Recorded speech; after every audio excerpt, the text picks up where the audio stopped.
सल्लल्लाहु अलैहि वसल्लम। सुब्हानल्लाहि व बिहम्दिही सुब्हानल्लाहिल अज़ीम। या हय्यु या क़य्यूम बिरहमतिका अस्तगीस।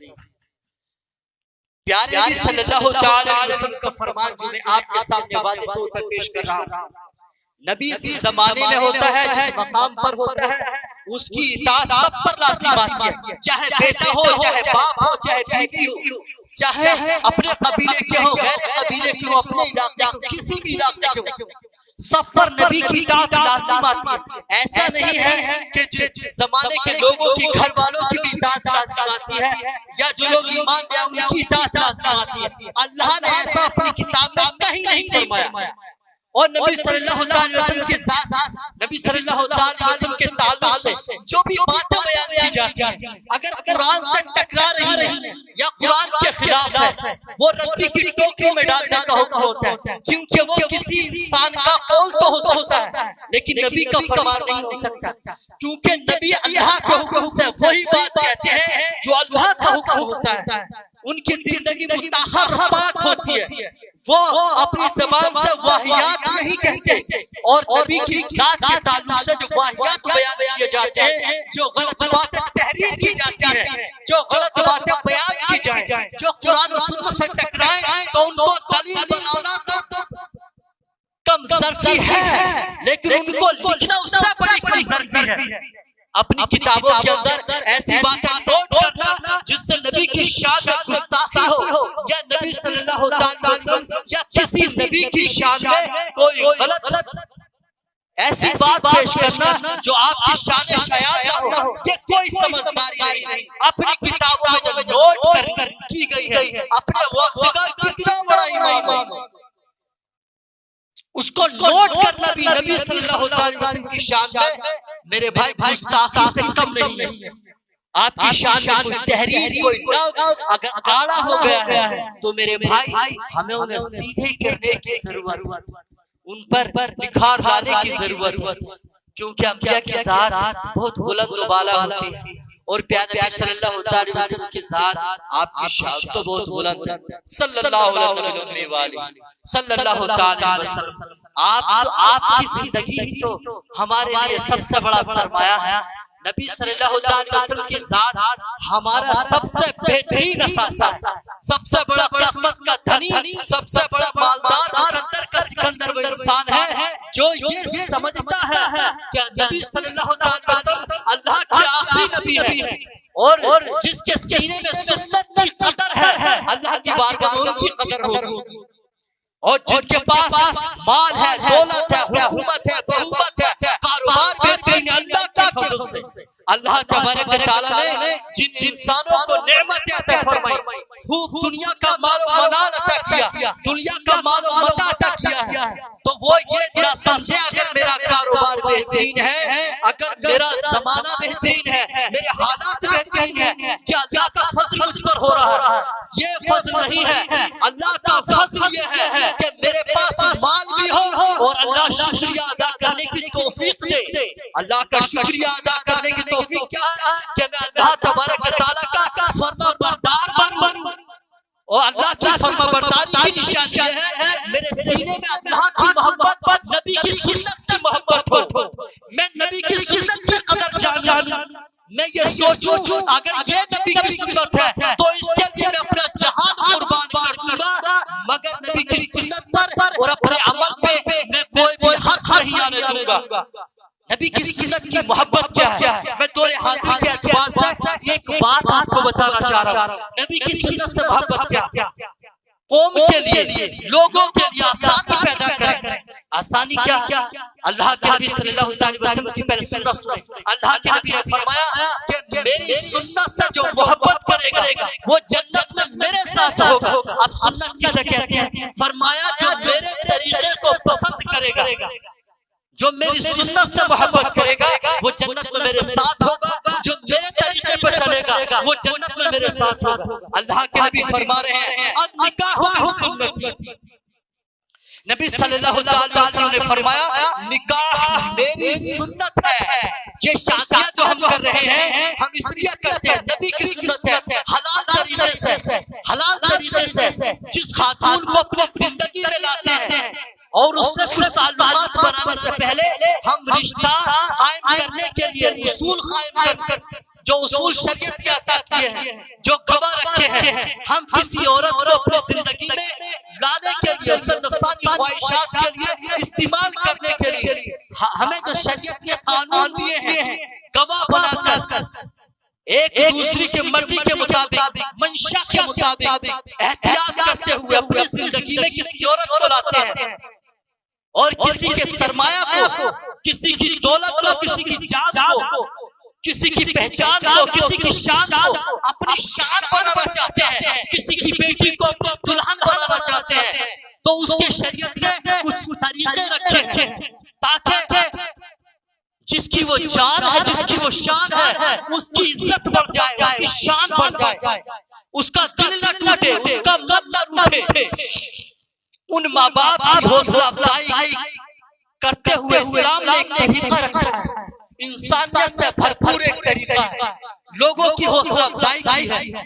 अरे जिन माँ बाप ने अपनी बच्चियों को पाल पोस कर जवान किया, अगर उनकी बच्चियां बदर हो जाए, अगर उनकी बच्चियां गलत रास्ते पर निकल जाए या किसी मुश्किल में पड़ जाए, तो उनकी फिक्र करने वाला खुदा की जमीन पर माँ बाप के सिवा कोई नहीं होता। अपनी औलाद से, अपने बच्चों से मोहब्बत करने वाला माँ बाप से बेहतर कोई नहीं है।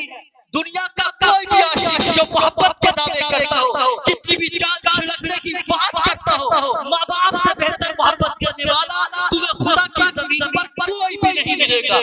औलाद से, माँ बाप से बेहतर कोई मोहब्बत नहीं करता। औलाद के दर्द को अगर कोई महसूस करता है तो वो माँ की साथ होती है, वो बाप की साथ होती है। माँ बाप से बेहतर कोई नहीं मिलेगा। मेरे भाई भी सुन ले, मेरी बहनें भी सुन ले, कुछ भी कह ले, हम उनके साथ कुछ भी कर ले, मगर माँ बाप तो माँ बाप ही होते हैं। दिल उनके लिए नरम और पसीज ही जाता है मेरे भाई। और माँ बाप का दिल औलाद के लिए नरम होता है। वो ज़बान से कुछ भी कह दे, कितना भी बुरा कह दे, माँ बाप कितनी भी बातें करें, लेकिन आप कुछ भी कहते हैं, लेकिन माँ बाप कुछ बात कहते देते हैं, लेकिन दिली बद्दुआ कभी नहीं देते। अपनी ज़बान से गुस्से में कुछ भी कह देते हैं, वरना अगर माँ बाप अगर दिली तौर पे अगर औलाद के हक में बद्दुआएं करते, बुरा भला कहते, तो कहानी तो चंद लम्हों में खत्म हो जाए। लेकिन अल्लाह भी जानता है कि माँ बाप का दिल औलाद के लिए बड़ा नरम होता है। क्यों? अगर मैं अपना साथ अल्लाह तबारक व तआला जानता है और अल्लाह तबारक व तआला अपने बंदों पर कभी सख्ती करना पसंद नहीं फरमाता। जानता है कि मैं इन माँ बाप को, इसके वालिदैन को क्यों मुश्किल में डालूं, क्यों आज अगर ये बद्दुआएं कर रहे हैं, जैसे इस पर मुश्किल आएगी तो माँ बाप तड़प जाएंगे, इनकी परेशानियां बढ़ जाएंगी, ये मुश्किल में पड़ जाएंगे, रातों को न सोएंगे, परेशान रहेंगे, दिन का चैन, रात की नींद बर्बाद हो जाएगी। मगर किसकी माँ बाप औलाद से कितने भी रंजीदा हो, कितने भी खफा हो, कितने भी दूर हो, चाहे अलग रहते हैं, मगर माँ बाप बेचैन की माँ बाप, उनकी तकलीफ का अंदाजा आप नहीं लगा सकते। आप कहीं भी रहते हैं लेकिन माँ बाप पहुंच जाते हैं, क्योंकि माँ बाप का दिल तो माँ बाप का दिल होता है। कितनी मोहब्बत करते हैं माँ बाप, ये तो हम दिल से सोचिए, आंखों से कुछ भी, हम जाहिर में कुछ भी चाहे, कुछ भी सोचिए, माँ बाप तो माँ बाप का ख्याल करना चाहिए, उनकी गलतियों को नजरअंदाज करना चाहिए। माँ बाप तो माँ बाप, अल्लाह हम सब के वालिदैन की कोशिश उनके साथ दुनिया और आखिरत में अल्लाह तबारक व तआला अपने हम सब के वालिदैन के साथ हर नमाज में दुआ करते हैं। अल्लाह तबारक व तआला हमको हुक्म भी दिया कि अपने वालिदैन के लिए दुआएं करें। आप अल्लाह की बारगाह में सर्वसुजुद हों और माँ बाप के लिए दुआएं करें। अल्लाह तबारक व तआला हम सब से नेकी अपनी बारगाह में। तो मैं बात कर रहा था समझदार इंसान को है। अल्लाह के नबी ने फरमाया निकाह सुन्नती, निकाह मेरी सुन्नत है। प्यारे नबी सल्लल्लाहु अलैहि वसल्लम के फरमान को जाने और उसको समझे। समझदार इंसान वो है जिसको नबी सल्लल्लाहु अलैहि वसल्लम की बात समझ में आती है। प्यारे नबी सल्लल्लाहु अलैहि वसल्लम ने फरमाया कि निकाह मेरी सुन्नत है, जो मेरी सुन्नत पे अमल करेगा वो जन्नत में मेरे साथ होगा। तो आज हमारी कौम के अंदर जो तबाही मची हुई है, जो बर्बादी हो रही है, कि हम नबी सल्लल्लाहु अलैहि वसल्लम की गुलामी का दम तो भर रहे हैं, लेकिन नबी सल्लल्लाहु अलैहि वसल्लम की सुन्नत का कैसे मजाक उड़ा रहे हैं। निकाह मेरी सुन्नत है, अल्लाह के नबी ने ये फरमाया है निकाह मेरी सुन्नत है। आप क्या करें, शादी मेरी सुन्नत, निकाह मेरी सुन्नत, लेकिन निकाह कैसा करना चाहिए।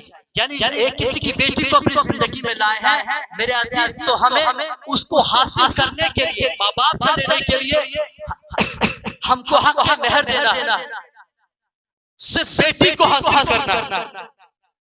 अगर हमारे दिमाग के अंदर ये बात है कि मैं तालीम याफ्ता हूँ, मैं मालदार हूँ, मुझे सब माल हासिल करना है अपनी डिग्री की वजह से, अपनी पोजीशन के जरिए से मुझे उससे माल चाहिए, उसको माल देना चाहिए। इससे बड़ा खुदा की जमीन पर ना समझ कोई नहीं है, इससे बड़ा कोई गरीब भी नहीं है जो ये सोच रखता है मुझे अपनी पोजीशन का कुछ न कुछ मिलना चाहिए, मुझे बेटी वाला कुछ दे, मुझे गाड़ी दे, जब मुझे रकम दे, पैसा दे। अगर किसी की ऐसी सोच है तो मेरे भाई खुदा की जमीन पर उससे ना समझ कोई इंसान नहीं है। हमारे एक दोस्त हैं, हमारे बड़े प्यारे दोस्त, उनकी एक बात देखो, कोई भी मिसाल, कोई भी हिकायत बयान की जाती है तो वो उसके अंदर कोई ना कोई नसीहत होती है, कोई ना कोई इबरत होती है। बड़े जमाने के बिहार के रहने वाले हमारे दोस्त थोड़ा सा ज़हीन भी थे और समझदार भी, और बड़े हंसी मजाक भी थे, लेकिन वो उस हंसी में ऐसी बात समझा जाते थे कि हम जैसे लोगों के लिए उसमें बड़ी इबरत होती है और हमारी कौम के लिए, क्योंकि इंसान जब जगह जगह रहता है, दुनिया में घूमता है तो उसको तजुर्बा होता है, यानी वक्त उसको बड़ा तजुर्बा पेश अता करता है, तो बड़े तजुर्बा हो बड़ा उनको तजुर्बा और दुनिया में घूम फिर कर उन्होंने जो हासिल किया। तो हमारे वो भाई, हमारे दोस्त, हमारे क्लासमेट बिहार के रहने वाले, तो वो अपने बिरादरी के हाल को भी जानते हैं, तुरक बिरादरी, और जो हमारे इलाके से भी वाकिफ, यहाँ के समाज से भी वाकिफ, उनके इलाके के जो हालात हैं, जो उनका जो माहौल है, उनके जो मतलब ये मुआशरे में जो चल रहा है, उनके इलाके में जो चलता है वो सब। तो हमारे यहाँ का माहौल, वहाँ का माहौल, जमीन आसमान का अंतर। तो उनसे मैंने कहा भाई ये बात बताइए, बच्चे कितने का जना हो चुके हैं, का 2 बेटियां हैं।